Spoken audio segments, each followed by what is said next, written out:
अरे रामू, क्या हुआ? चंकूबाई ने पूछा। यह लड़की धंधा करने को तैयार नहीं हो रही है, रामू ने कहा। रामू की बात सुनकर चंदूबाई को सोचने लगी। कुछ याद आते ही वह बोली, रामू, फौरन डीडी को बुलाओ, वही चुटकियों में ऐसे केस हल कर देता है। डीडी उर्फ दामोदर गांव का एक सीधा साधा नौजवान था। गांव के ऊंचे घराने की लड़की से उसे इश्क हो गया था। वह लड़की भी उसे बहुत प्यार करती थी, लेकिन उन दोनों के प्यार के बीच दौलत की दीवार थी जिसे दामोदर तोड़ न सका। दामोदर के सामने ही उसकी प्रेमिका किसी और की हो गई। उस दिन दामोदर बहुत रोया। उसे एहसास हो गया कि दौलत के बिना इंसान अधूरा है। उसके पास दौलत होती तो शायद उसका प्यार नहीं बिछुड़ता। अपने प्यार का घरौंदा उजड़ते देख दामोदर ने फैसला किया कि वह बहुत दौलत कमाएगा, चाहे यह दौलत पाप की कमाई की ही क्यों ना हो। इश्क में हारा दामोदर घर में अपनी माँ बाप से बगावत करके शहर में दौलत कमाने का सपना लेकर मुंबई आ गया।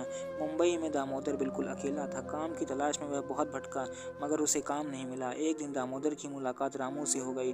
रामू ने उसे अपनी आपबीती सुनाई तो रामू को अपनापन महसूस। वह बोला, मैं तुम्हें काम दिला सकता हूँ, पर उस काम में जोखिम बहुत है और पुलिस का भी डर है। मुझे सिर्फ पैसा चाहिए, काम चाहे कितना भी खतरनाक ही क्यों ना हो।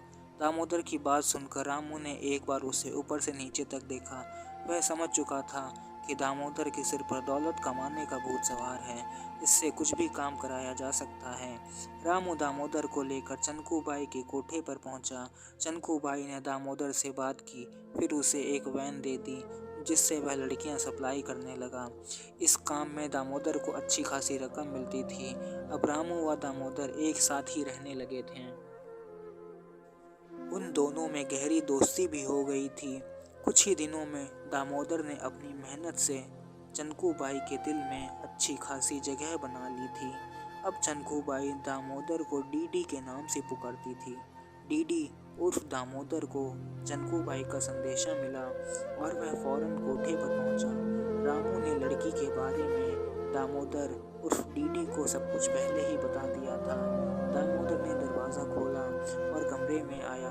उसने फर्श पर पड़ी लड़की को उठाना चाहा, मगर वह बेहोशी की हालत में थी। उसका जिस्म किसी गर्म भट्टी की तरह तप रहा था। बाई, इस लड़की को तो काफ़ी बुखार है, किसी डॉक्टर को दिखाना होगा, दामोदर ने कहा। इस कोठे पर भला कौन डॉक्टर आएगा, चंकूबाई ने परेशान होते हुए बोला। फिर रामू ने पूछा, ठीक है भाई, मैं इस लड़की को अपने घर लिए जाता हूँ, वहाँ किसी डॉक्टर को दिखा लूँगा। जब यह ठीक हो जाएगी तो कोठे पर ले आऊँगा, दामोदर बोला। दामोदर की बात से रामू और चंकूबाई दोनों ही राजी थे। दामोदर लड़की को अपने घर ले आया। उसका घर बहुत ही छोटा था। उसके साथ लड़की देखकर मोहल्ले वाले समझे कि शायद यह उसकी बीवी है। डॉक्टर ने आकर लड़की को दवाई दे दी। बुखार उतर नहीं रहा था। दामोदर पूरी रात उस लड़की के माथे पर पट्टियां रखता रहा। दामोदर की मेहनत रंग लाई और सुबह लड़की को होश आ गया। दामोदर ने उसे कुछ दवाइयाँ खाने को दे दी। ना नुकुर के बाद लड़की ने दवाई खा ली। दोपहर तक लड़की पूरी तरह होश में आ चुकी थी। उसने अपना नाम रजनी बताया। बचपन में ही उसके पिता की मौत हो चुकी थी।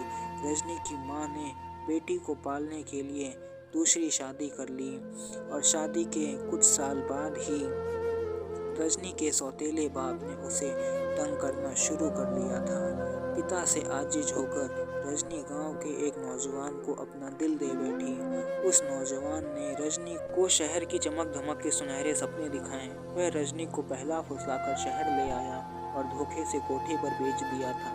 दामोदर ने रजनी की कहानी बड़े गौर से सुनी। आज तक उसने जितनी भी लड़कियां को धंधे में उतारा था, उनमें से किसी की भी कहानी नहीं सुनी थी। थोड़ी देर के बाद दामोदर दरवाजे पर बाहर से ताला लगाकर खाना लेने होटल चला गया। कुछ ही देर बाद दामोदर खाना लेकर लौटा। रजनी ने खाना खाया। उसके बाद वह तख्त पर लेट गई। दामोदर भी फर्श पर चटाई बिछाकर पुराना सा कंबल लेकर लेट गया। रजनी की सेहत दिन ब दिन सुधरने लगी थी। दामोदर रोज घर के बाहर ताला लगाने के बाद कोठे पर जाकर चंकूबाई को रजनी की सेहत के बारे में बताता था। एक दिन दामोदर जल्दी में घर के बाहर ताला लगाना भूल गया। जब वह शाम को घर लौटा तो उसने खुद दरवाज़ा खुला देखा। उसके मानो होश ही उड़ गए। उसने अपनी गलती का एहसास हुआ, लेकिन रजनी घर पर ही थी। आज तो भागने का मौका था, तुम भागी क्यों नहीं? भाग कर जाती भी तो कहाँ, अब तो दुनिया के सभी दरवाजे मेरे लिए बंद हो गए हैं। रजनी के ये शब्द दामोदर के दिल में तीर की तरह चुभ गए थे। लो खाना खा लो। दामोदर ने खाने का पैकेट रजनी को देते हुए कहा। नहीं, आज मैंने घर पर ही खाना बना लिया था। आप हाथ मुंह धो लीजिए, मैं खाना परोसती हूँ, रजनी बोली। दामोदर ने रजनी के हाथ का बना खाना खाया। आज पहली बार माँ के बाद कि उसने किसी दूसरी औरत के हाथ का बना स्वादिष्ट खाना खाया था। खाना खाने के बाद दामोदर पुराना कंबल लेकर जमीन पर लेट गया। रजनी भी तख्त पर लेट गई, पर उन दोनों को नींद नहीं आ रही थी। वो दोनों अपनी जगह करवटें बदल रहे थे। सर्दी की रात थी, दामोदर ठंड से सिकुड़ा जा रहा था, लेकिन रजनी जाग रही थी। रजनी लेटे हुए दामोदर को देख रही थी। शायद दामोदर सो चुका था। रजनी ने अपनी रजाई उठाई और वह भी दामोदर के साथ सो गई। सुबह जब दामोदर की आंख खुली तब तक काफ़ी देर हो चुकी थी। रजनी ने अपना सब कुछ दामोदर को सौंप दिया था। दामोदर अपनी इस गलती के लिए शर्मिंदा था। दामोदर तैयार होकर जैसे ही कोठे पर जाने के लिए निकला, सामने रामू अपने गुर्गे लेकर पहुंच गया था। वह रजनी को लेने आया था, पर दामोदर ने रजनी के बीमार होने की बात कही और उसके साथ कोठे पर चला गया। अब दामोदर रजनी को कोठे पर नहीं लाना चाहता था। शायद उसे रजनी से प्यार हो गया था। दामोदर ने अपनी प्यार वाली बात रामू को बताई। रामू ने दामोदर को चंकू बाई के कहर का वास्ता दिया और आगे से ऐसी ना गलती करने की राय भी दी। दूसरे दिन रामू जीप लेकर रजनी को लेने दामोदर की खोली पहुंचा तो दामोदर वहां नहीं था। उसके कमरे के बाहर ताला लटका देख रामू समझ गया कि दामोदर रजनी को लेकर कहीं भाग गया है। जब यह खबर चंकू बाई को मिली तो वह गुस्से से तिलमिला उठी।